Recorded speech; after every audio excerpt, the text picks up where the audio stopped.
heading arrow separation of gases. Separation of gases.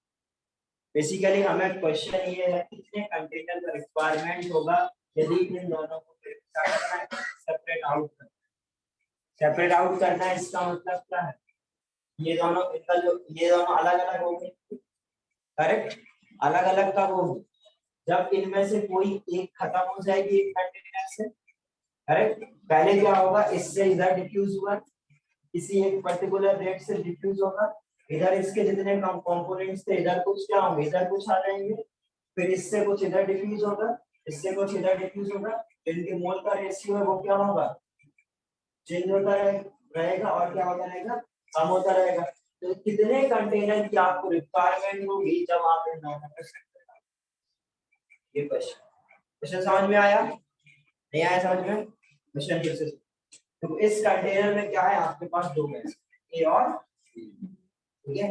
यदि ए और B gases को यदि आपको सेपरेट आउट, कैसे कोई भी गैस सेपरेट कैसे होगी, एक हमने होल किया तो जो ज्यादा जिसका रेट ज्यादा होगा वो क्या होगा, डिफ्यूज होगा, करेक्ट।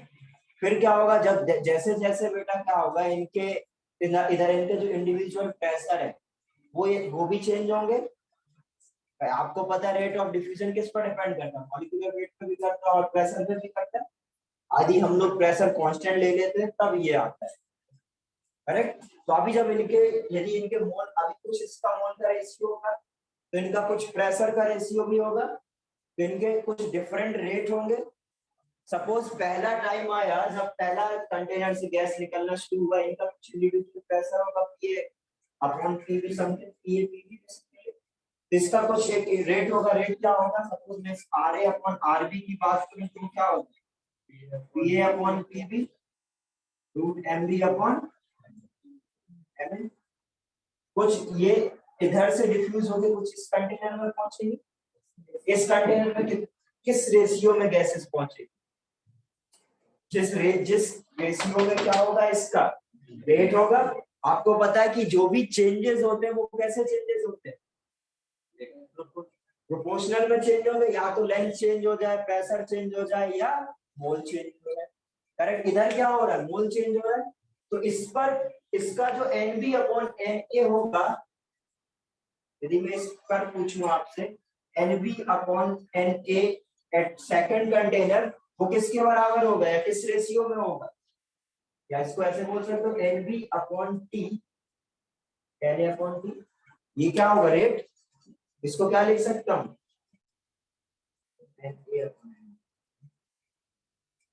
ये क्या हो जाएगा R1 अपॉन R2, इसको क्या लिख सकते हो, ये this is equal to PA upon PB root MB upon MA। पर आपको पता है, ठीक है, आपको पता है pressure is directly proportional to N, correct. इस PA अपॉन PB की जगह क्या लिख सकते हो, मतलब NA अपॉन NB लिख रहा है नीचे,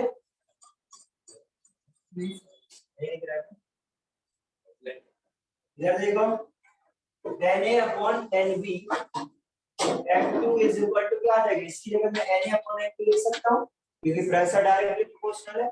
इधर क्या आ जाएगा NA अपॉन NB, वन पहले कंटेनर में जितना मोल का रेशियो था वो किसके बराबर आ जाएगा,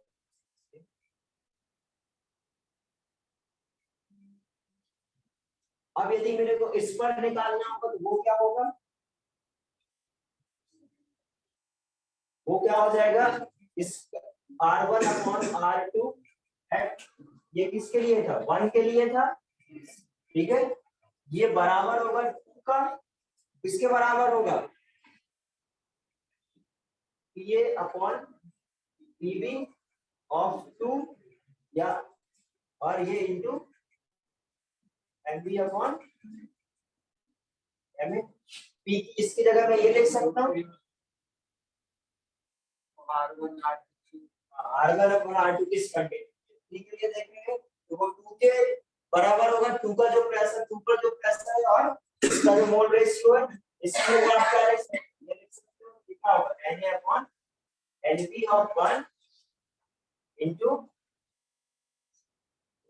Ma upon Mb into root Mb upon. इसी तरीके से हम लोग नेक्स्ट निकाल सकते हैं R1 अपॉन R2 और 4 वो किसके बराबर हो जाएगा, जो इसके मोल रेशियो होगा, करेक्ट। इसी तरीके से चलता रहेगा। तो इससे एक फॉर्मूला हम ड्राइव कर सकते हैं एन में, एक फॉर्मूला ड्राइव हो जाएगा एन में, करेक्ट। और उसमें जैसे हम लोग क्या करेंगे, जो भी आपको दे रखा होगा उसके वैल्यू तो आपको क्या मिल जाएगा, नंबर ऑफ कंटेनर पार्ट होगा उसके साथ। क्लियर है ये बात। तो बेसिकली ये देख रहे हो बेटा, जब आप क्या लिख रहे हो 3 का लिख रहे थे तो इसमें क्या आ रहा था एमबी अपॉन एमबी का होल स्क्वायर आ रहा था। यदि मैं सीधे n के लिए लिखूं तो ये क्या आ जाएगा, ये यदि मैं सीधे n के लिए लिखूं तो क्या आ जाएगा, ये तो हमेशा रहेगा Na अपॉन Nb, करेक्ट। और मल्टीप्लाई क्या होते जाएगा ये, और वो कितना होगा, यदि ये n के लिए लिखोगे तो ये क्या आ जाएगा root over Mb upon Ma to the power n minus. Clear है, क्योंकि ये 3 था तो इधर क्या 2 हो रहा था स्क्वायर, n है तो इधर क्या हो जाएगा माइनस, करेक्ट। और ये n क्या हो गया इधर नंबर ऑफ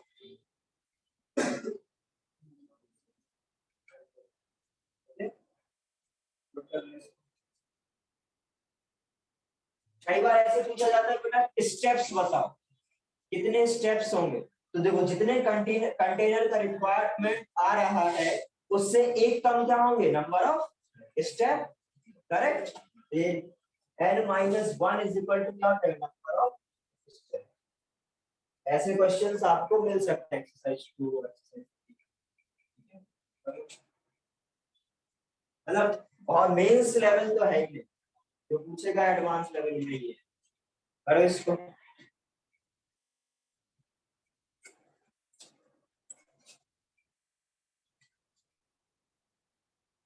अच्छा इंटीग्रेशन और डिफरेंशिएशन आता है क्या, आता है ना। Yes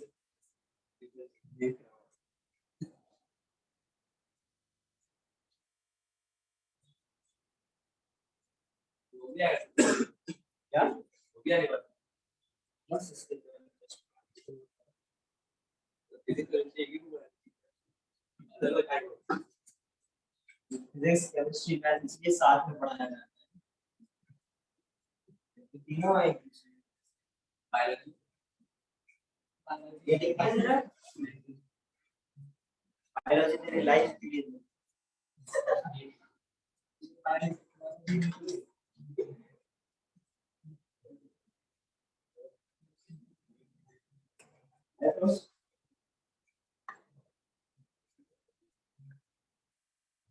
sir Na bye Nb से कैसे इक्वल किया इस इसको पीएच डायरेक्ट इक्वेशन टू है इन वॉल्यूम कंटेनर फिक्स है, करेक्ट। टेंपरेचर चेंज हो नहीं रहा है, हां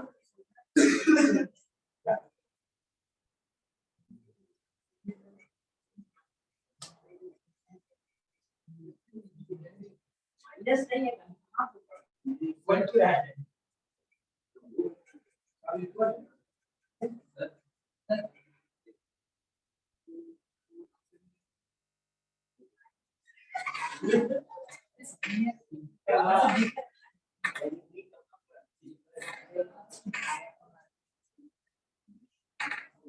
वो लिखा हुआ है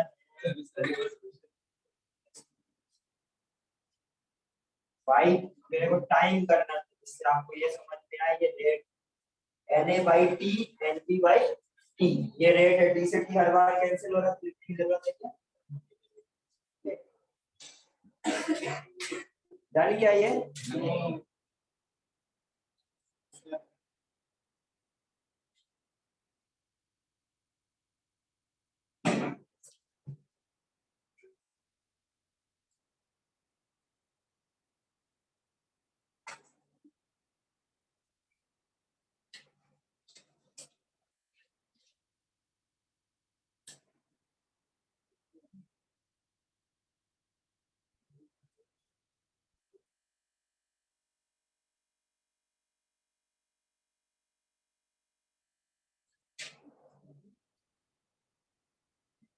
हो गया? ये लिखो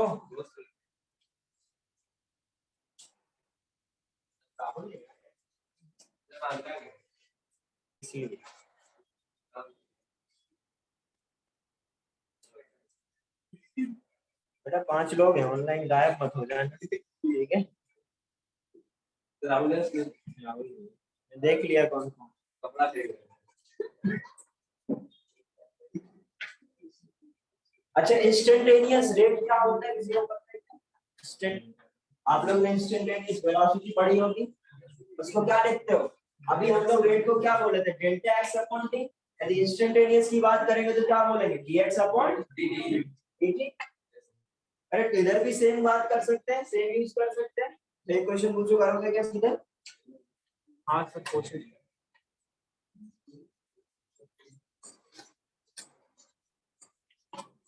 क्वेश्चन पूछो ना, एड डालो इंस्टेंटेनियस रेट।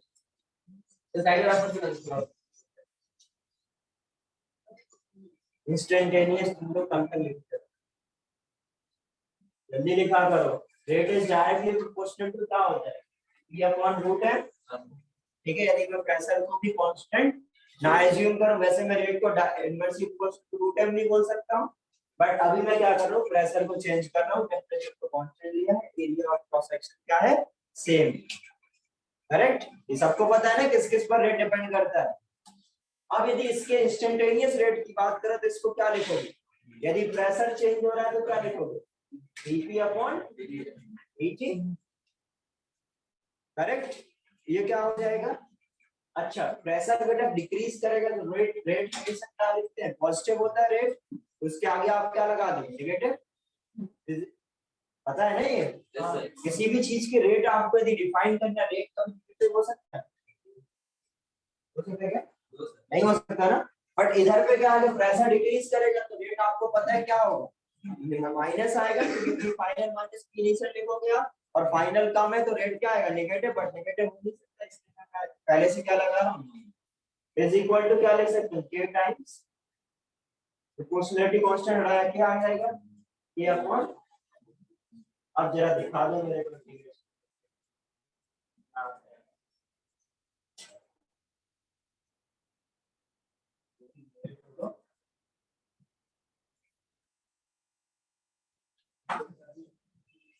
आएगा इंटीग्रेशन करके 1 अपॉन p dt का इंटीग्रेशन क्या होता है? ln p। यदि इनिशियली p नॉट एज्यूम करो, फाइनली p करो, यदि इनिशियली टाइम कितना था? 0 एट टाइम t पर कितना प्रेशर होगा तो क्या आ जाएगा? p से p नॉट, और इधर k। यदि किसी को इंटीग्रेशन नहीं आता तो परेशान मत होना, सीधे फॉर्मूला डाल, ठीक है? तो क्या हो जाएगा? ln p by p not is equal to k t, और ये क्या आ जाएगा? p upon p not is equal to e to the power, एक माइनस भी आ रहा था ना,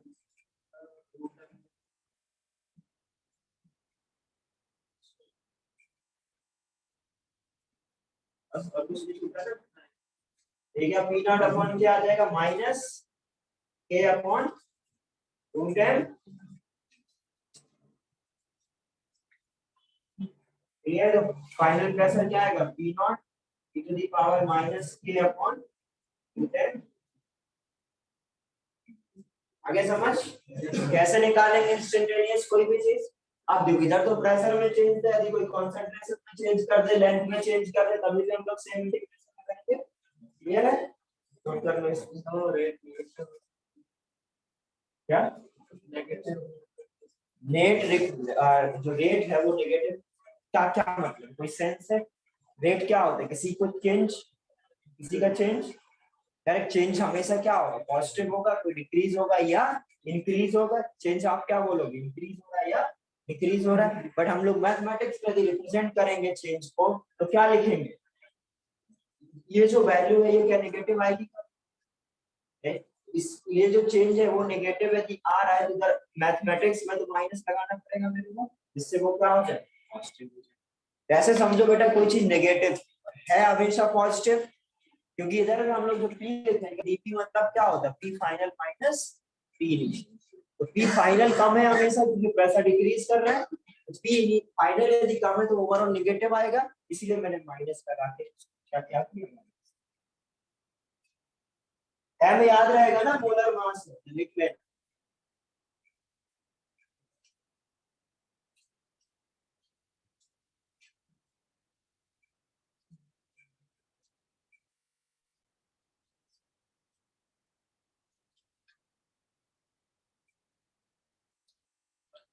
हो गया ये? तब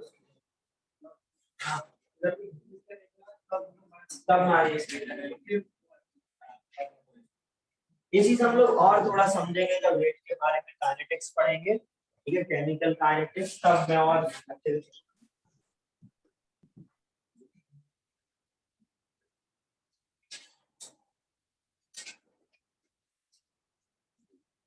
नेक्स्ट स्टडी डालो, KTG, kinetic theory of gases, theory of gases.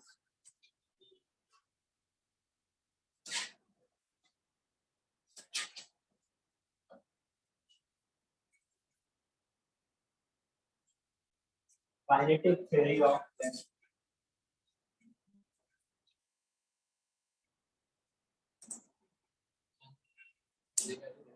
क्या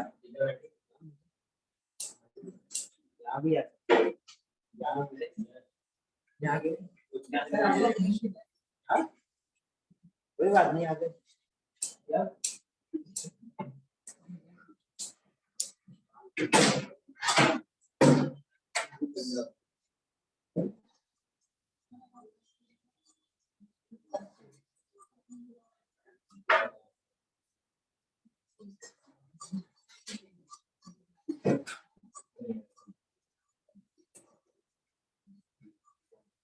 तो आ गया, इतना लिख लिया क्या? हो गया सभी का? अब देखते हैं हम लोग जरा KTC, kinetic theory of gases. ये सिर्फ और सिर्फ बेटा एप्लीकेबल है किसके लिए? Only for ideal gas. तो लिखो applicable for ideal gas, applicable for ideal gas. अब ये समझते हैं कि है क्या।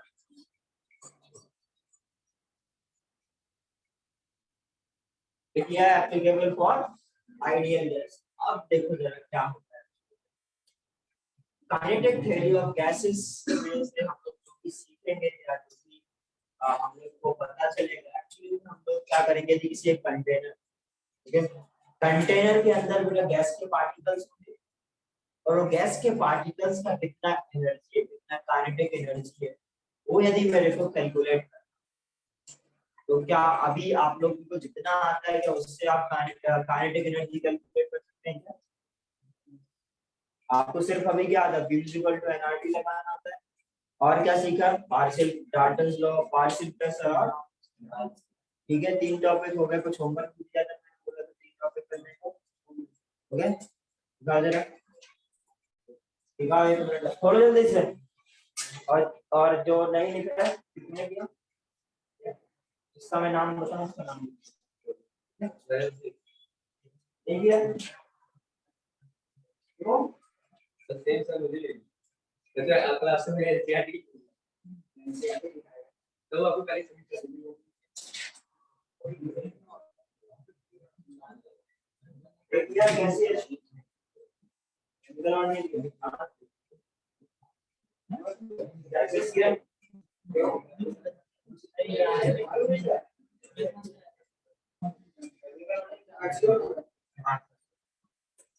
इसको इसको मालूम नहीं था सर,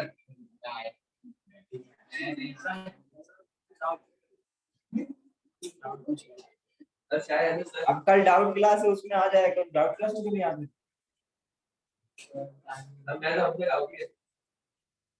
ठीक है। तो देखो जरा, या तो इसका डिस्कशन कर लेंगे, प्रॉब्लम का डिस्कशन में कुछ मेंस वाले कुछ एडवांस वाले, अब वो सब क्वेश्चन डिफरेंट होंगे, इसलिए हमेशा डाउट क्लास में आओ, जिसको भी जितने भी डाउट है सारे डाउट क्लियर हो सकते हैं, ठीक है।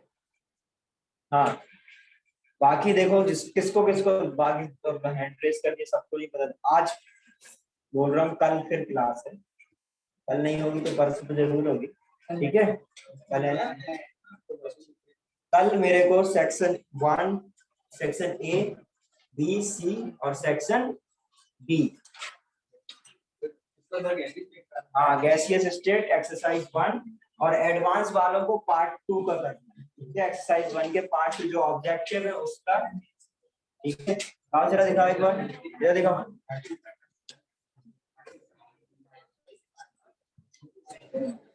Section A, section B, section C और सेक्शन डी। चलो बस 4 ही सेक्शन है। सभी को एडवांस और base exercise 1, section A, section B, section C, section D, advance वालों को पार्ट एक्सरसाइज 1 के पार्ट सेकंड में जो ऑब्जेक्टिव क्वेश्चंस है उसको करना है आइडियल गैस वाले। ठीक है, अब नहीं बोलेगा कोई नहीं। और हाँ, केमिकल बॉन्डिंग सबका कंप्लीट हो जाना चाहिए। तो अभी मैं क्या बताया था, काइनेटिक थ्योरी ऑफ गैसेस को हम लोग समझते हैं। हाँ, ये एप्लीकेबल होता है किसके लिए बेटा?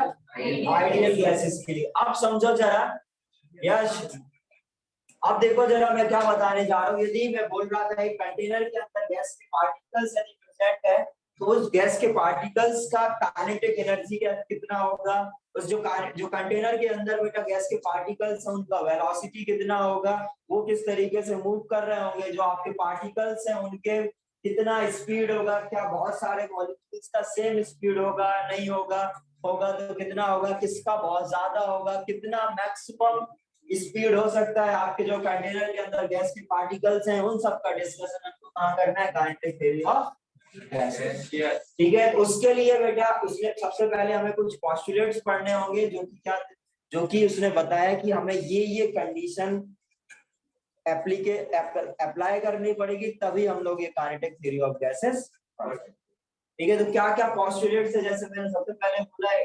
एप्लीकेबल है किसके लिए, आइडियल गैस।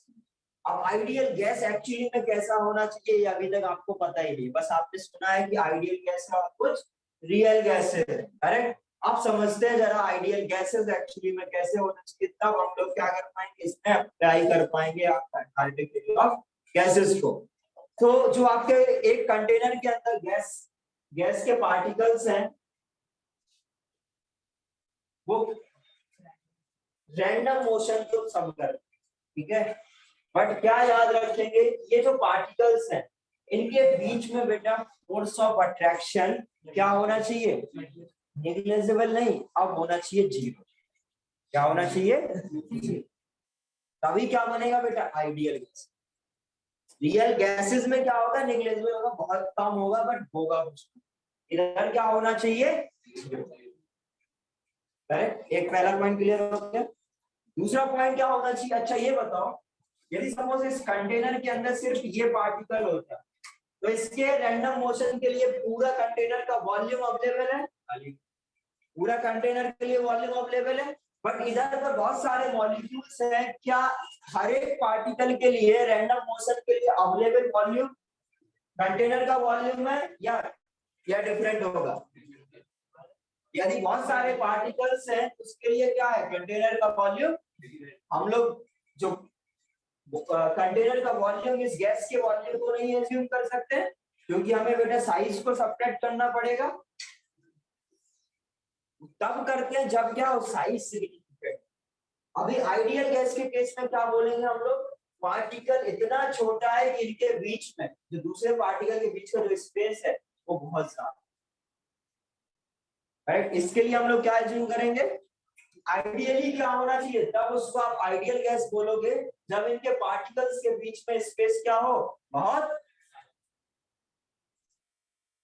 मतलब एक इसके लिए ये हो ना हो फर्क ना पड़े, मतलब इसके रैंडम मोशन पर इसका कोई दूसरे पार्टिकल के वजह से फर्क ना पड़े, तो हम ये बोल सकते हैं कि ये इतने छोटे हैं कि पॉइंट की तरह, ठीक है, मतलब इसकी वजह से इसके मोशन में या इसकी वजह से इसके मोशन में कोई भी फर्क नहीं। तो सिंपल क्या बोल सकते हैं, जो कंटेनर का जो वॉल्यूम है, कंटेनर का जो वॉल्यूम है वही बेटा यदि आइडियल गैस है तो हमेशा वही वॉल्यूम क्या होगा उस गैस का।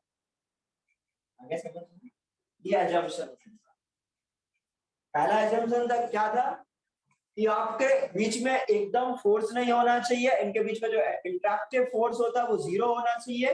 दूसरा पॉइंट क्या है, उन पार्टिकल्स का जो शेप है एक तो आइडेंटिकल होता है, हर एक पार्टिकल आइडियल गैस में क्या है, आइडेंटिकल है, पॉइंट की जैसे होता है, स्फेरिकल एक्चुअली में शेप होगा बट हम इसको पॉइंट की तरह बोलेंगे। और क्या होगा, उनके जो पार्टिकल्स है, जो कि आइडेंटिकल पार्टिकल्स है, उनके बीच में स्पेस इतना होगा कि as compare to size of molecule, यदि साइज सपोज इतने छोटे मॉलिक्यूल से इतना बड़ा क्या है उनके बीच में साइज है, तो इसके रिस्पेक्ट में इसमें तो बहुत छोटी चीज हो गई ना ये, तो एक दूसरे के सामने निगलेक्ट हो जाएगा साइज। यदि साइज निगलेक्ट है तो क्या इसके लिए ये प्रेजेंट हो ना हो क्या फर्क पड़ेगा, नहीं पड़ेगा। तो हम लोग क्या बोल सकते हैं, जो वॉल्यूम का कंटेनर का वॉल्यूम होगा वही क्या होता है, इसका वॉल्यूम होगा in case of ideal gas. Real gases में ऐसा नहीं होगा, क्योंकि उनके जो साइज ऑफ मॉलिक्यूल है उसको हम लोग सिग्निफिकेंट मानेंगे और उसकी वजह से कुछ वॉल्यूम क्या होगा, कम हो जाएगा। करेक्ट, ये पॉइंट क्लियर हो गया। अच्छा ये बताओ, यदि तुम लोग रैंडम मोशन कर रहे हो, ठीक है, यदि एक दूसरे से कोलाइड करो तो एक दूसरे की वेलोसिटी कम या ज्यादा हो सकती है, कम या ज्यादा हो सकती है। करेक्ट, ऐसे से कोई इधर से मूव कर रहा है और बीच में कोई ने पैर लगा दिया, क्या होगा, इसकी स्पीड कम हो जाएगी। कोई ऐसे हाथ से धक्का दे दिया अपोजिट डायरेक्शन में, जो जा रहा था इधर टकराने, उसका क्या हो जाएगा, स्पीड कम हो जाएगा। वैसे ही बेटा यदि गैस के पार्टिकल बहुत सारे हैं तो ये जा रहा है, सपोज इस वॉल पर क्या कर रहा है, फोर्स लगाने जा रहा है, कोलाइड करेगा, फोर्स लगाएगा, प्रेशर जनरेट होगा। तो अभी यदि ये जाते टाइम ये इसके साथ क्या करता है, कोलाइड करता है, तो इसकी वेलोसिटी चेंज होगी, जितना ये फोर्स लगाना चाहिए कुछ कम फोर्स लगा पाएगा।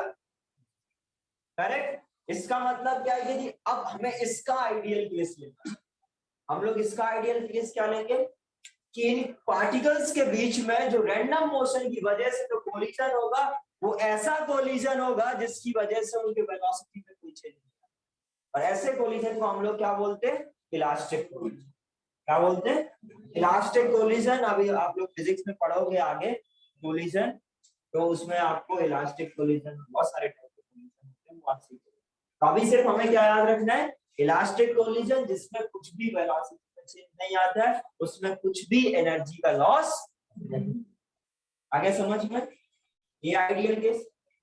और क्या बोलूं, और ये जो पार्टिकल्स है बेटा वो स्ट्रेट लाइन में मूव, ये सारे पोस्टुलेट हैं जिनको हम लोग कंसीडर करके इसके डेरिवेशन को करना है। समझ में, ये इतना क्लियर हो गया।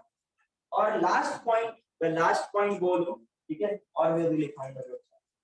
तो इसके जो पार्टिकल्स हैं इनका जो काइनेटिक एनर्जी होता है वो डायरेक्टली प्रोपोर्शनल होता है जो इनका क्या होता है, क्या काइनेटिक एनर्जी ऑफ पार्टिकल्स क्या होता है बेटा, directly proportional to the temperature होता है। जो गैस के बीच जो टेम्परेचर कंटेनर का होगा वो गैस के पार्टिकल्स का होगा, तो जो इनका पार्टिकल्स के का टेम्परेचर होगा उसके डायरेक्टली प्रोपोर्शनल होगा।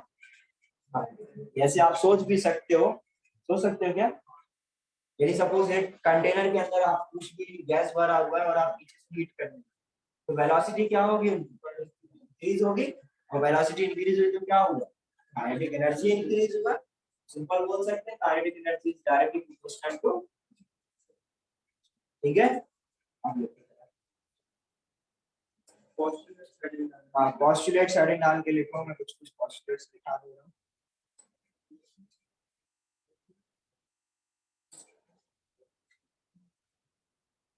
और हाँ, हर डायरेक्शन में बेटा जो इनका वेलोसिटी होता है वो मतलब ये रैंडम मोशन करेंगे, थ्री डायमेंशनल मोशन करेंगे, एक्स वाई जेड में वेलोसिटी होगी, और उनका जो वेलोसिटी होगा एवरेज ऑफ वेलोसिटी क्या होगा, तीनों डायरेक्शन में सेम है, ठीक है। देखो जरा, all gases are made up of all gases are made up of molecule which can be assumed spherical.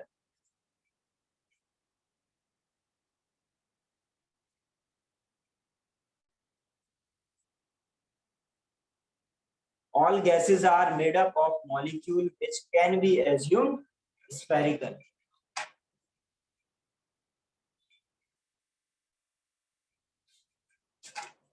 Correct, ये बोला था स्पेरिकल हम लोग एज्यूम करेंगे। The radius of molecule is very small, radius of molecule is very small as compared to radius of molecule is very small as compared to intermolecular distance. Radius of molecule is very small as compared to intermolecular distance.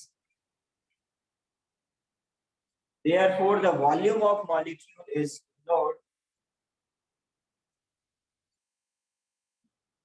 Therefore, volume of molecule is ignored in comparison to volume of gas. In comparison to volume of is ignored in comparison to volume of gas.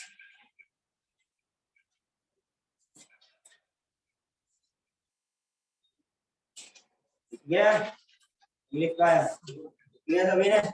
sir. Next point, molecules are in a state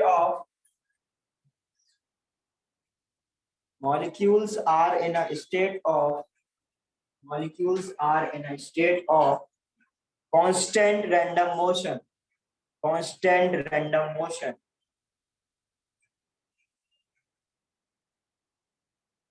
Constant random. Next point.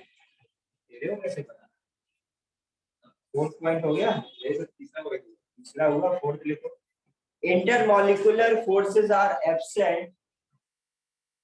Intermolecular forces are absent, so they move in a straight line.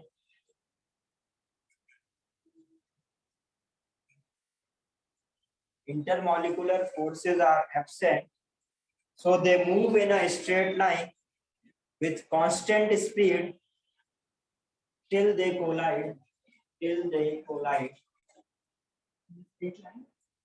In a straight line with constant speed till they collide.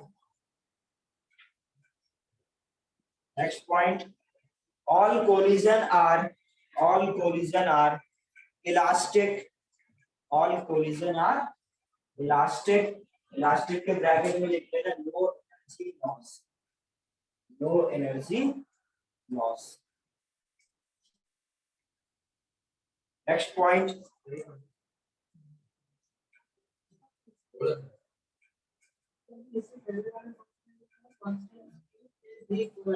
till they collide.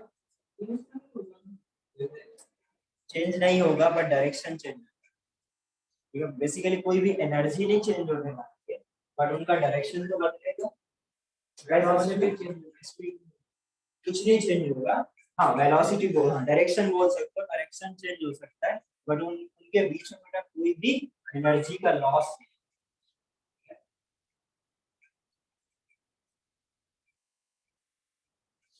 Next point, in steady state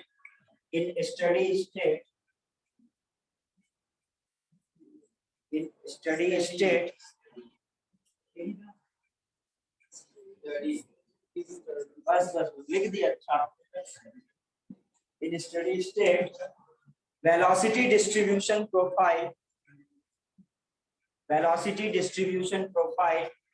does not depend on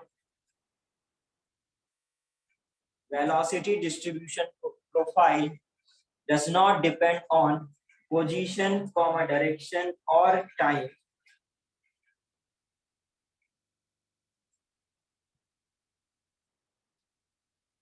Depend on position, direction or time. Does not depend on position, direction or time. Bracket में लिख लेना pressure, volume, temperature, spin.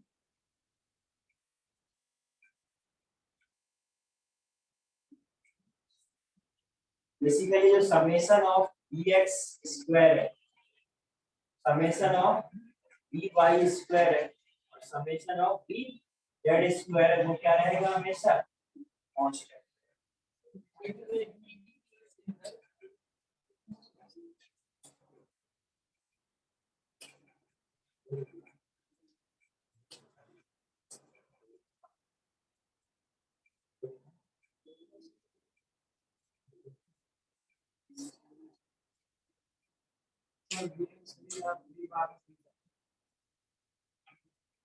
Next लिखो average kinetic energy of gaseous molecules, average kinetic energy of gaseous molecules, average kinetic energy of gaseous molecules is average kinetic energy of gaseous molecules is proportional to absolute temperature of the gas, absolute temperature of the gas, absolute temperature of the gas. Next point लिखो effect of gravity.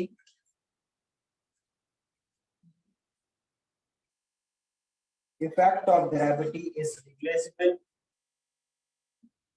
Effect of gravity is replaceable on molecular motion. On molecular motion. ठीक है? हो गया समझ इतना? अब जरा हम लोग थोड़ा सा बेसिकली अब देखते हैं कितना फिजिक्स मतलब फिजिक्स का यूज होना बेसिक।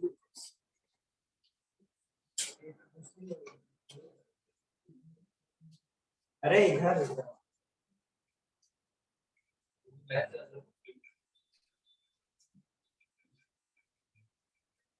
देखो गैस के पार्टिकल से सब गैस है इसके अंदर, फिर ठीक है एक रूम के अंदर इसे रूम मानो, इसके अंदर क्या बेटा गैस के पार्टिकल्स। अब गैस के पार्टिकल्स में हमने क्या सीखा, रैंडम मोशन करते हैं, वो भी स्ट्रेट लाइन में करेंगे यदि आइडियल गैस है। ठीक है हाँ, यदि आप सपोज इधर एक पार्टिकल है और वो vx वेलोसिटी है, सपोज अभी सिर्फ हम एक डायरेक्शन में बात कर रहे हैं, वो एक्चुअली में तीनों डायरेक्शन में मूव कर सकता है vx by vz से, करेक्ट, बराबर होता है वेलोसिटी, उसके जो चेंजेस होंगे सब कुछ क्या है बराबर है, जो एक डायरेक्शन के लिए होगा वही तीनों डायरेक्शन के लिए। क्लियर है? तो अभी ये समझो कि आप आइडियल केस ले, सपोज ऐसा नेचुरल, या ये बोलूं मैं आपसे कि ऐसे रियल में ऐसा कुछ होगा।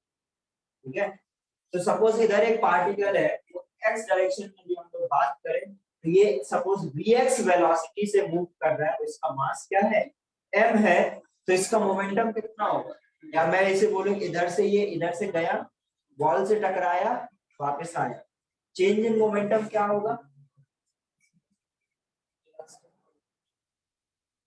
इस पॉइंट पर,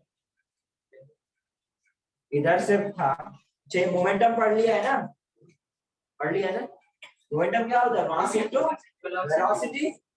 इधर से एक पार्टिकल है, वो इधर से इस तरफ गया, वापस इधर आया, इसमें चेंज ऑफ मोमेंटम जीरो आया, जीरो आ गया ना,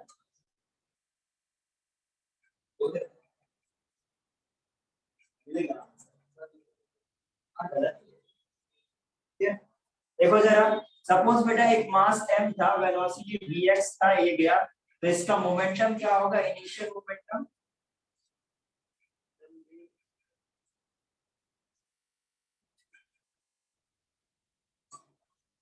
m इंटू vx इस डायरेक्शन में, जब ये वापस आ रहा होगा टकरा कर, तो इधर फाइनल मोमेंटम क्या होगा इसका,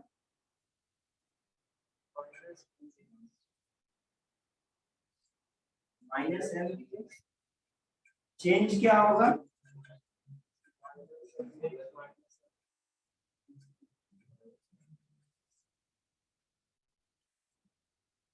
आ गया जीरो, आ गया अभी भी क्लियर है, ये समझ में आया, आया समझ में, करो इतना। अब बेसिकली हमें समझना क्या था, ये हमें देखो इसके डायरेक्शन पे उतना समझना नहीं है, डायरेक्शन हमें कोई मतलब नहीं, इस डायरेक्शन में को पॉजिटिव लेंगे, इस डायरेक्शन को पॉजिटिव लेंगे, इसका कोई मतलब नहीं है। हमें सिर्फ इतना समझ में आना चाहिए कि इसका चेंज कितना है, 2 MVx। अगर समझ में चेंज क्या है, 2 MVx, करेक्ट। अच्छा, चेंज इन मोमेंटम क्या होता है, इनिशियल माइनस फाइनल या फाइनल माइनस फाइनल माइनस, ठीक है। ये क्या आ जाएगा आपका 2 MV, ये क्लियर है। अच्छा ये बताओ इसको इधर और इधर वापस आने का टाइम कितना,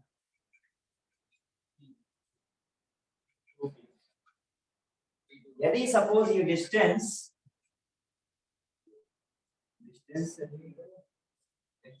आपको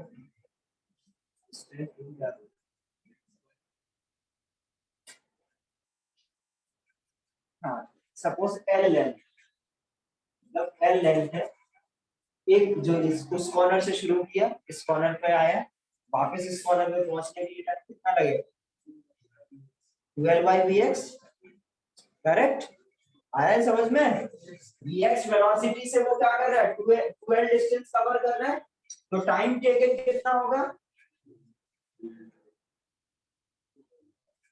12/vx। अच्छा मैं आपसे पूछूं, एक सेकंड में ये कितने बार ऐसा कर लेगा, वो उसकी फ्रीक्वेंसी होती है, करेक्ट।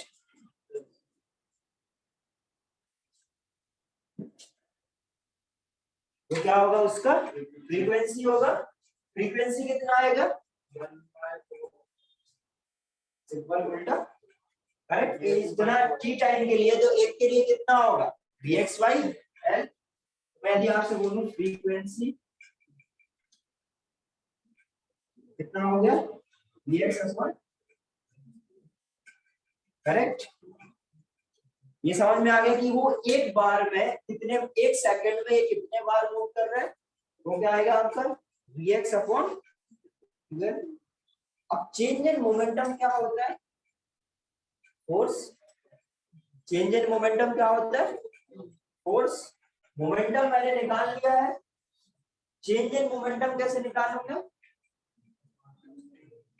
मोमेंटम का जो rate of change of momentum, rate of change of momentum क्या होता है, dp/dt क्या होगा, फोर्स क्या होगा, dp/dt। तो मेरे पास dp है,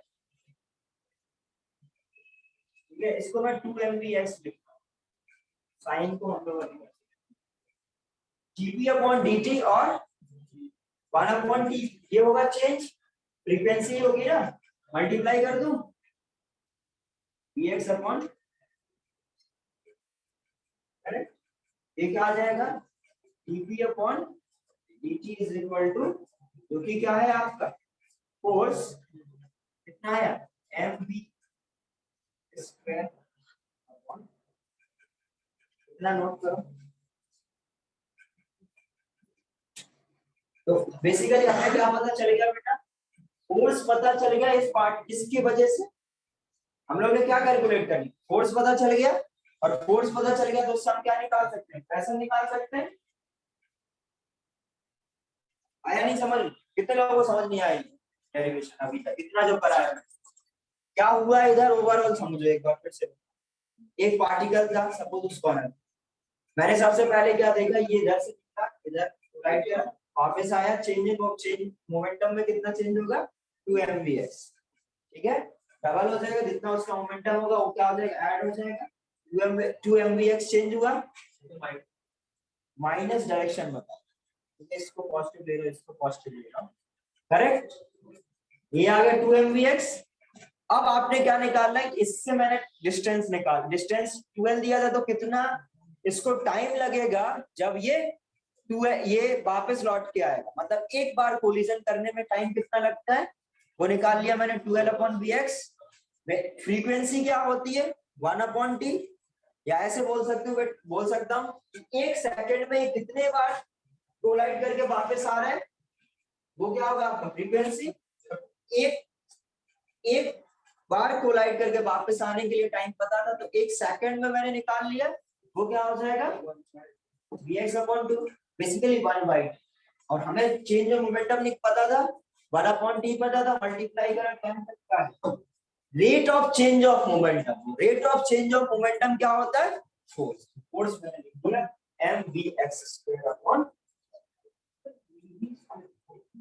हाँ vx का स्क्वायर होगा ना,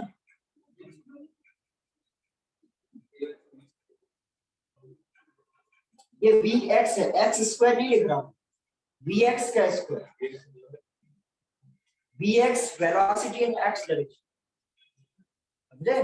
और कोई डाउट?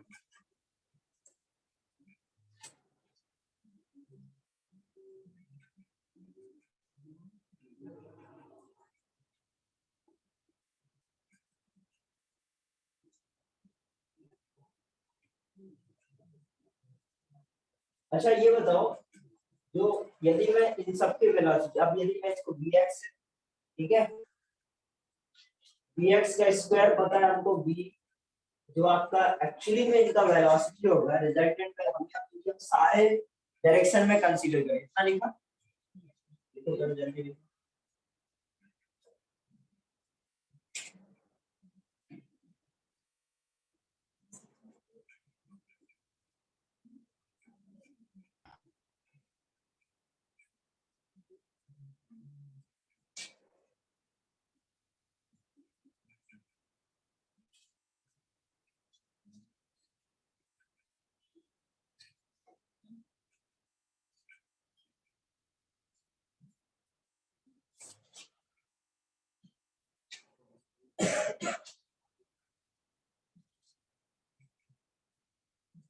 हो गया?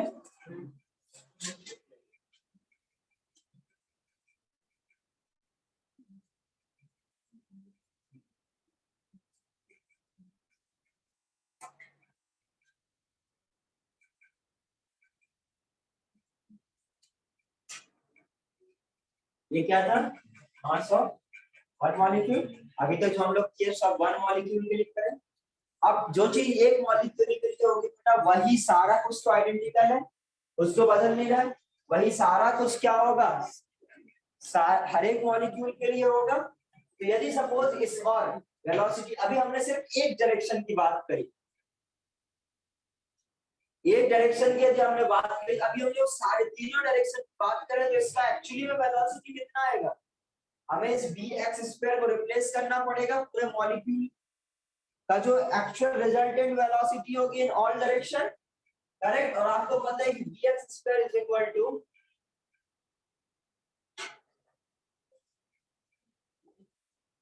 bx² is equal to by² is equal to bz। तो जो रिजल्टेंट u होगा या v होगा वो क्या हो जाएगा, bx² plus by² plus bz²। तो इधर से क्या आ जाएगा, dbx², तो वो क्या आ जाएगा,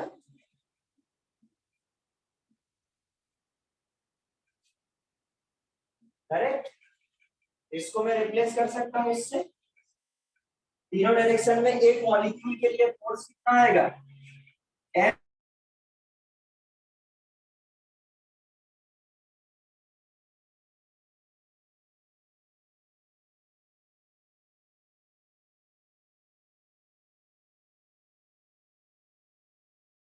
तीनों डायरेक्शन में कंसीडर करा तो ये क्या आ गया, mu²y, करेक्ट। अब यदि जितने भी मॉलिक्यूल्स है, सारे मॉलिक्यूल्स का मास यदि मैं m ले लूं, अभी क्या स्मॉल m था एक मॉलिक्यूल का, और जितने भी मॉलिक्यूल्स हैं उन सबका मास में कैपिटल M ले लूं, इधर क्या लिखूंगा, m कैपिटल M, ये क्या किसके लिए, ऑल मॉलिक्यूल्स के लिए, इनटू, अब सारे जो मॉलिक्यूल्स होंगे उनका वेलोसिटी क्या होगा, कैसे लिखेंगे, एवरेज, एवरेज लिखना पड़ेगा ना हर एक मॉलिक्यूल, वो क्या हो जाएगा,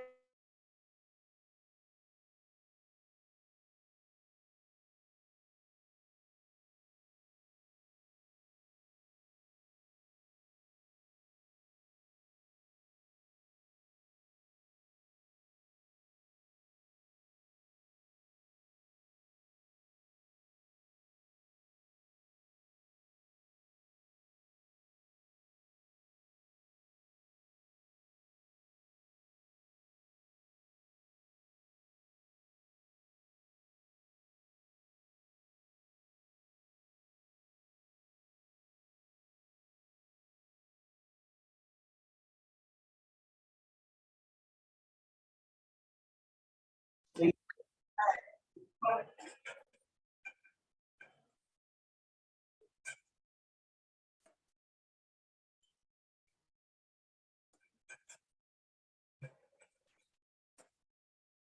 है, इसी को मैं क्या लिख सकता हूँ, u स्क्वायर इंटू एन लिख सकता हूँ, क्योंकि u इंटू एन है, u एवरेज को मैं u ही लिख रहा हूँ, तो क्या आ जाएगा u square average into N, जो एक्चुअली में क्या होगा, इन सबका समेशन, करेक्ट। तो ये इस तरीके से भाई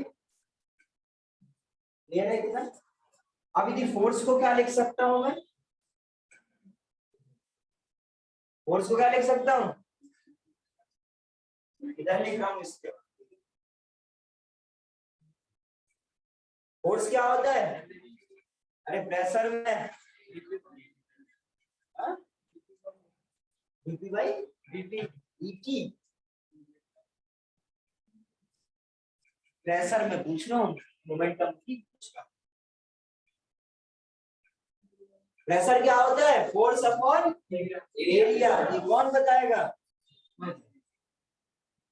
प्रेशर क्या हो गया, force upon area.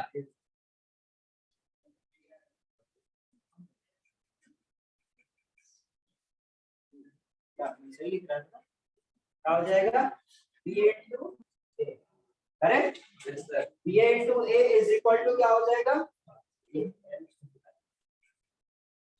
1/3 m b square into n divided by, इसको क्या लिख सकते हैं, p into a into l is equal to 1/3 m b square into n, ये क्या आ जाएगा, a इंटू l को क्या लिख सकते हो, pressure into volume is equal to क्या आ जाएगा, 1/3 m, ये capital M, b square du कुछ, तो बस ये पता होगा कि ये क्या है आपका, average, average velocity for all, ये आपको देखो इतना,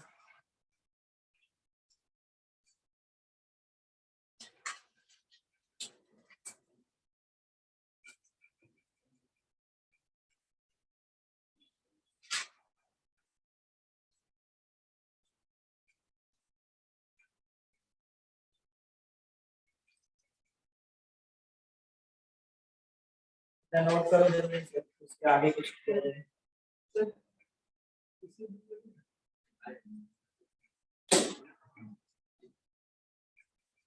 वाह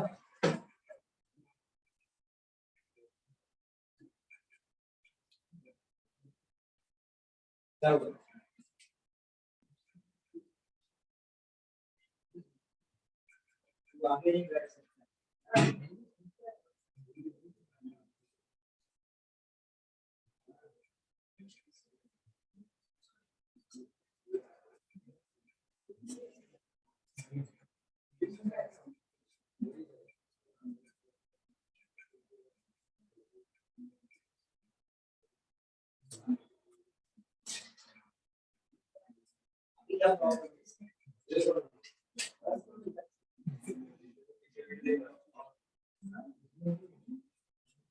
वो आप पहले बी लिख रहा था, मैं एक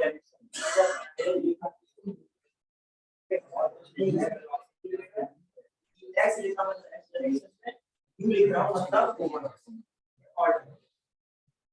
ठीक है, बी और यू से कंफ्यूज मत हो, वो सब कुछ वेलोसिटी है, सिर्फ वी एक्स वी वाई और जो वी जेड लिख रहा था वो तब लिख रहा था जब एक डायरेक्शन में बात कर रहे थे, उसका जो रिजल्टेंट है उसको मैं यू से रिप्रेजेंट करने लगा, या ये बोलो उसका जो एवरेज है उसको मैं यू से रिप्रेजेंट, ठीक है, लिख दिया क्या ये,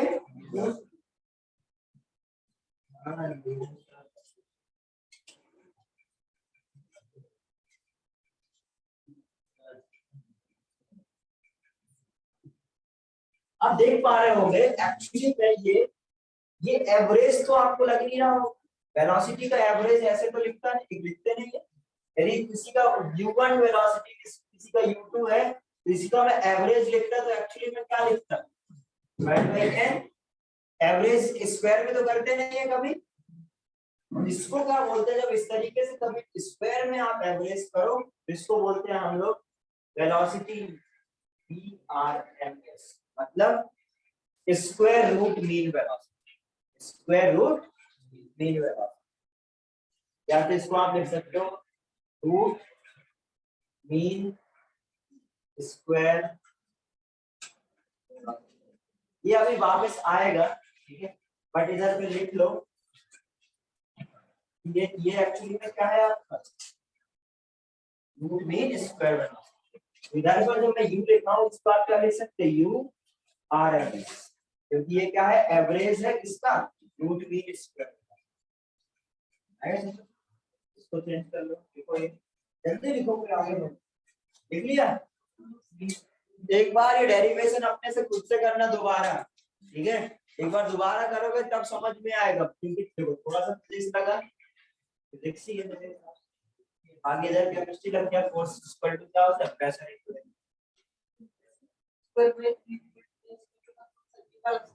हां फिर इधर से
उनका हम लोग ने क्या किया एवरेज ले लिया, और एवरेज की जगह हम लोग ने ये लिख दिया, तो इधर पे क्या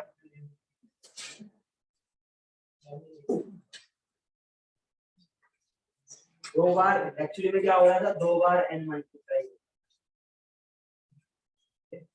वेरी स्मॉल एप्लीकेशन। बेसिकली जितना भी मास गिवन होगा एक मॉलिक्यूल का वो आप इधर डेरिवेशन एक बार फिर से करना अपने से, समझ में आएगा एक एक चीज कहाँ पर क्या चेंज किया मैंने, कहाँ पर क्या लिखा, एक बार दोबारा करना, यदि नहीं आता है दोबारा में तो मेरे को बताना, ठीक है। जो स्टेप अभी समझ में आएगा आपको, एक एक स्टेप से एकदम क्लियर समझ में आएगा कहाँ से मैंने क्या आगे बढ़ा और क्यों किया वो भी समझ में आना चाहिए, ठीक है। से इधर से मैं ये जो निकाल रहा था वो इसलिए निकाल रहा था मेरे को DP upon DT correct, DP upon DT मिला, फोर्स को मैंने क्या लिखा प्रेशर, और एरिया में लिखा, फिर इधर से मैंने वॉल्यूम बना दिया, क्या होगा प्रेशर इनटू वॉल्यूम। नोट कर लिया ये हो गया ना सभी का। अब जरा देखो हम लोग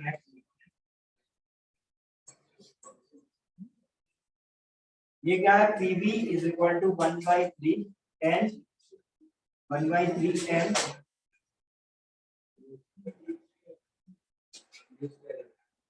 यूआरएमएस इनटू, ठीक है क्लियर है। अब आपको क्या पता है पीवी इज इक्वल टू क्या होता है, PV is equal to NRT. ये क्या है बेटा number of molecules, number of molecules को मोल्स के टर्म में लिख सकते हैं क्या, क्या लिख सकते हैं नंबर ऑफ मॉलिक्यूल्स को moles into Avogadro number, number of molecules को क्या लिख सकते हैं moles into Avogadro number, take of 1/3 MURMS into n into Avogadro number, और पीवी को क्या लिख सकता हूँ एनआरटी, n से n कैंसिल हो गया, और इसको क्या लिख सकते हैं R/NA T इधर 3, और ये क्या हो गया MURMS, ठीक है। आपसे इधर मल्टीप्लाई कर दूं, आपसे इधर मल्टीप्लाई कर दूं, ये क्या बन जाएगा काइनेटिक एनर्जी, और काइनेटिक एनर्जी क्या आ गया 3/2 r अपॉन Na आया। जब काइनेटिक एनर्जी टेम्परेचर के डायरेक्टली प्रोपोर्शनल आ गया। इतना नोट करो। लिख लेना Pv is equal to NRT. क्या लिखा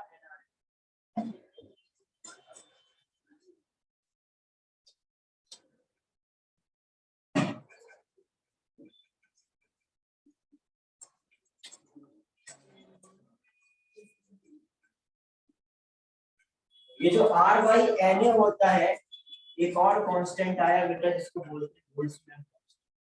क्या बोलते हैं? Boltzmann constant. R by Na को आप किससे रिप्लेस कर सकते हो? K से। तो इधर नया काइनेटिक एनर्जी क्या आ जाएगा?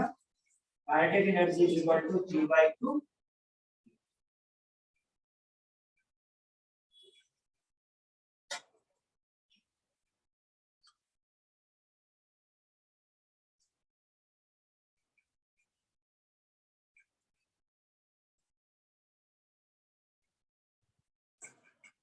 और बोल्ट्जमैन कांस्टेंट का वैल्यू निकाल सकते हो क्या?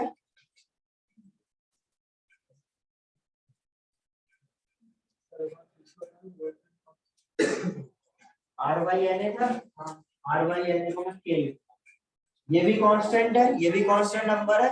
उन दोनों के रेशियो से जो आया उसको भी एक नया कांस्टेंट बोल दिया और उसको था बोल्ट्जमैन कांस्टेंट। ठीक है, उसकी वैल्यू में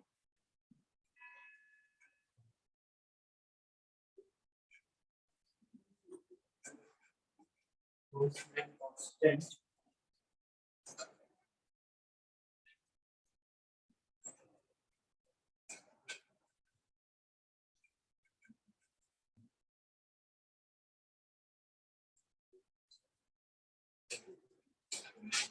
R बाई Na तो कर ही लोगे ये निकालने के लिए। क्यों? नॉर्मली लोग बेटा K की वैल्यू याद करते हैं। ठीक है, मेरे को तो याद नहीं है, तुम लोग को याद रहनी चाहिए, क्योंकि मेरे को तो R बाई Na करना आता है। तुम लोग को, मेरे को तो टाइम पर करना नहीं, तुम लोग को टाइम पर। ठीक है, तो आपको क्या करना चाहिए? बोल्ट्जमैन कांस्टेंट की वैल्यू याद रखनी है। आर की आती है, Na की आती है। आर जिसमें आप ले रखे हो, जिस यूनिट का आप आर लोगे वही यूनिट क्या होगा? K का होगा। करेक्ट? तो आर जिस यूनिट वैल्यू आप यूज करके डिवाइड Na से डिवाइड करोगे, जो वैल्यू आएगा वही उस पे वैल्यू जाएगी। ठीक है, तो मैं लिखाऊंगा तो मेरे को 3 लिखानी पड़ेगी, आप अपने हिसाब से एक में याद रखें। नॉर्मली लोग जो काइनेटिक एनर्जी होती है, काइनेटिक एनर्जी नॉर्मली जूल में देते हैं। तो जूल वाला R का वैल्यू था 8.314 divide by 6.022 into 10 to the power 23 करेंगे तो ये करीब 1.9 समथिंग कुछ आ जाएगा। 1.6 आएगा, मतलब एग्जैक्ट नहीं याद मेरे को, ऐसे कुछ देख लेना।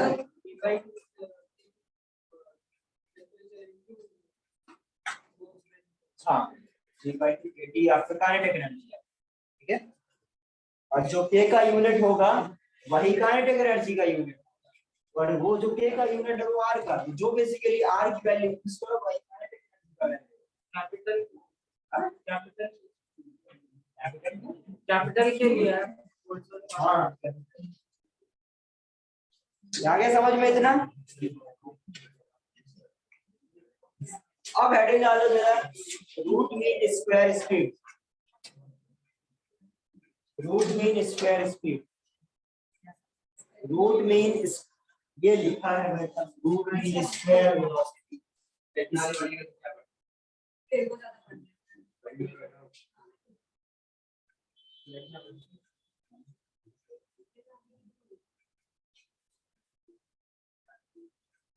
क्यों जाना है बाहर तुम दोनों को? इधर छोड़ा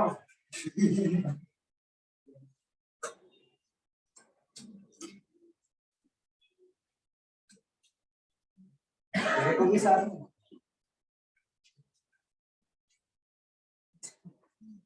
लिख लिया। क्या लिखा? Root mean.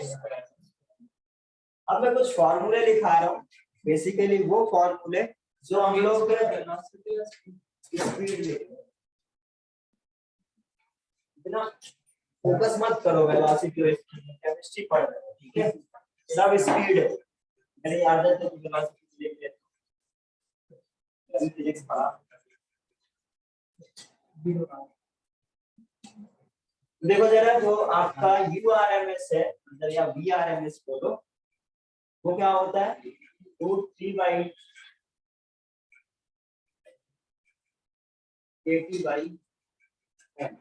और m क्या होता है आपका? Molecular weight.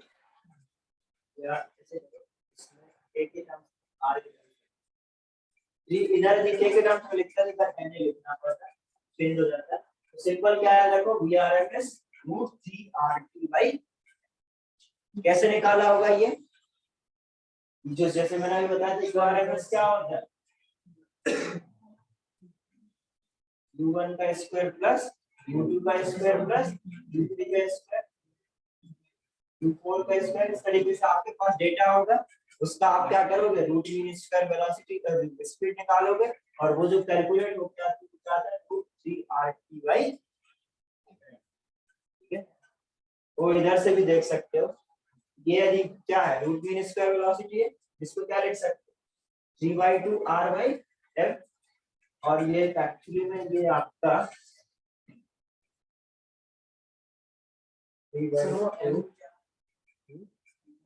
हाँ, ये आपका जो m है, तो ये बेसिकली ये किससे कैलकुलेट होगा? ये लिखो, फिर उसके बाद ये वेलोसिटी करेंगे। ऐसे करके मैं 3 वेलोसिटी आपको लिखाने वाला हूँ। यूआरएमएस, एक यू एवरेज। यू एवरेज कैसे कैलकुलेट करोगे? u1 + u2 + अपॉन n, और वो कैलकुलेट होके आता है 8RT/π है, 8RT/। और ये को और वेलोसिटी एक और बता रहा हूँ, speed, most probable speed, UMPS, most probable speed. जैसे एक कंटेनर के अंदर बेटा बहुत सारे मॉलिक्यूल्स हैं, तो ऐसी वो वेलोसिटी जो ज्यादा से ज्यादा मॉलिक्यूल्स की, उसको आप क्या बोलोगे? Most probable speed. करेक्ट? उसको क्या बोलते हैं? UMPS। वो क्या कैलकुलेट होकर आती है? √2RT/। ये तीनों वेलोसिटी हम लोग को क्या करती है? याद करनी डायरेक्ट।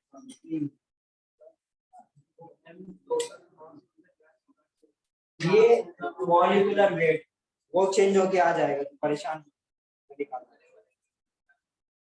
ये Na गायब नहीं हो रहा है, Na है ये, हाँ ये m था, m × Na क्या लिखोगे? ये मोल बनाओगे, नंबर ऑफ मॉलिक्यूल्स को कैंसिल करोगे, आया समझ में? इस तरीके से ये कैलकुलेट होता है।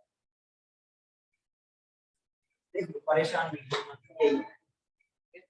अब तुम ये तो देखो यार, ये तो कैलकुलेट कर लो, बट ये कैसे कैलकुलेट करो? नहीं कर पाओगे ना, इसलिए मैं इधर ये भी पूछोगे, ये भी कैलकुलेट ही नहीं कर सकते। उसके लिए हमें और भी चीजें आनी चाहिए, जो डिस्ट्रीब्यूशन पर पता होना चाहिए, डिस्ट्रीब्यूशन किस तरीके से पता होना चाहिए। जैसे आप लोग एवरेज कैलकुलेट करते हो, तो बहुत सारा आपके पास डेटा है, तो आप क्या करोगे? एवरेज कैलकुलेट करोगे। अब आपके पास इधर डेटा ही नहीं है, तो आप कैसे कैलकुलेट? उसके लिए आपको क्या पता होना चाहिए? डेटा पता होना चाहिए। उस डेटा को देख के आप क्या करोगे? एवरेज।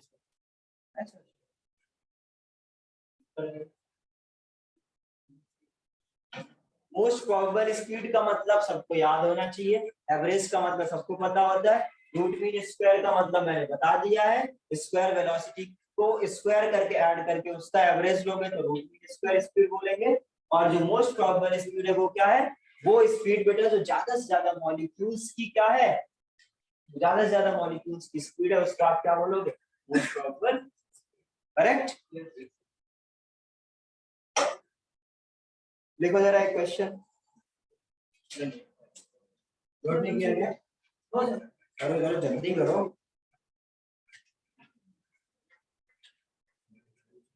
बट ये याद रखना, जब कभी भी बेटा इधर मॉलिक्यूलर वेट यूज करो तो उसको केजी में डालो, ठीक है?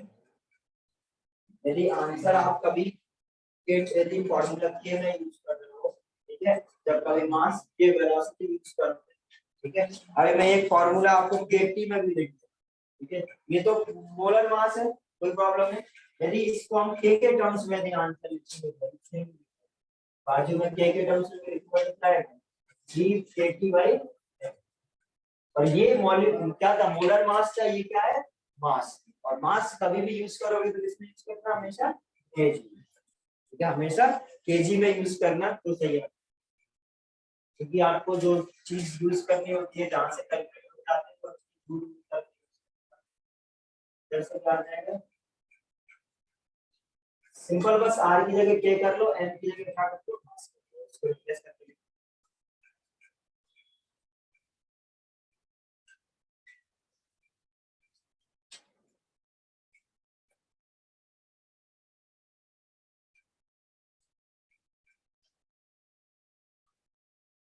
समझ गए।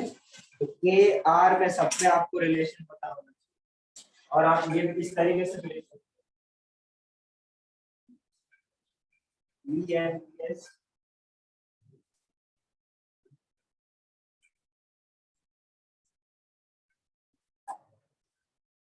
क्या हो जाएगा, सबका यदि रेशियो लोगे तो क्या आएगा, इधर √2, इधर क्या हो जाएगा 8/5, और इधर कितना हो जाएगा, आगे समझ कर लिए। तो उसके बाद में भी आएगा, वो आर बाई एन ए होता है, आर बाई एन ए क्या होता है, तो आर की जगह में एन ए को लिखूंगा एम, और वो आर बाई एन ए क्या होता है, ये होता है।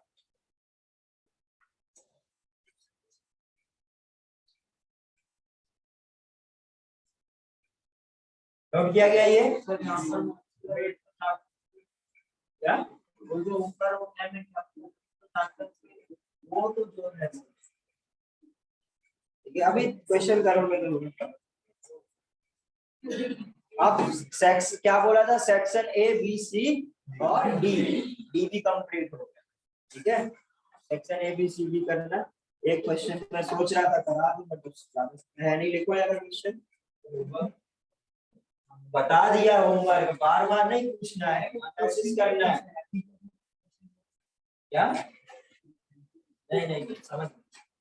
इन a container of capacity 1 litre, in a container of capacity 1 liter, in a container of capacity 1 liter, there are 10 to the power 23 molecules in a container of capacity 1 liter, in a container of capacity 1 liter, there are 10 to the power 3 molecules, 10 to the power 23. 1 liter, there are 10 to the power 23 molecules, each of mass 10 to the power 23 molecules, each of mass 10 to the power minus 20 grams,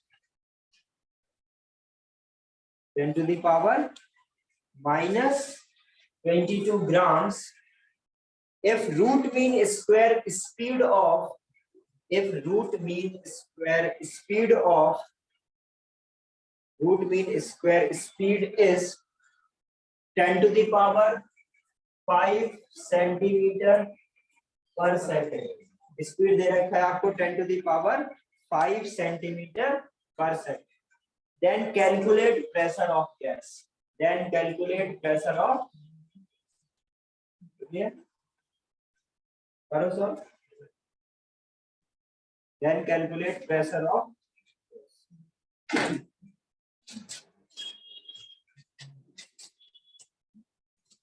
इसमें use करोगे मास KG, ठीक है, मास किसमें use करोगे, formula समझ में आ गया कौन सा लगना है, 1/3 mn v square RMS, pressure निकालना है, वॉल्यूम पता है, URMS पता है, तो क्या लगेगा P into V is equal to 1/3 mn URMS square. इधर मास क्या डालोगे, kg में डालोगे, ठीक है। नंबर ऑफ पार्टिकल्स पता है, n पता है आपको, वॉल्यूम पता है, प्रेशर निकालना है, URMS पता है। जल्दी से यूज करो फॉर्मूला।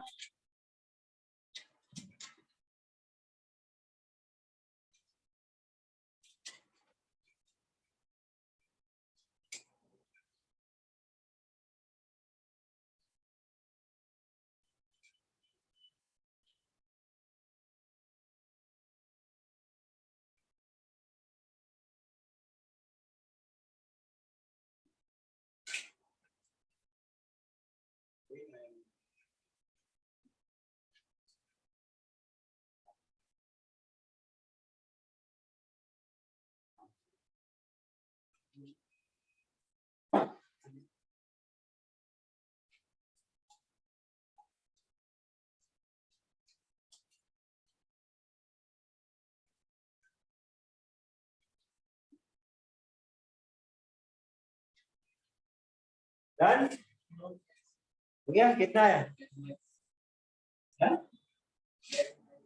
10/3। हाँ सर, तुम्हारा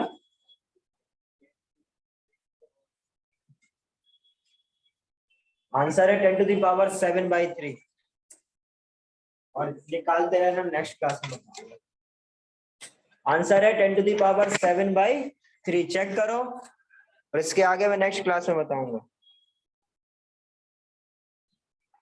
चलो बाय।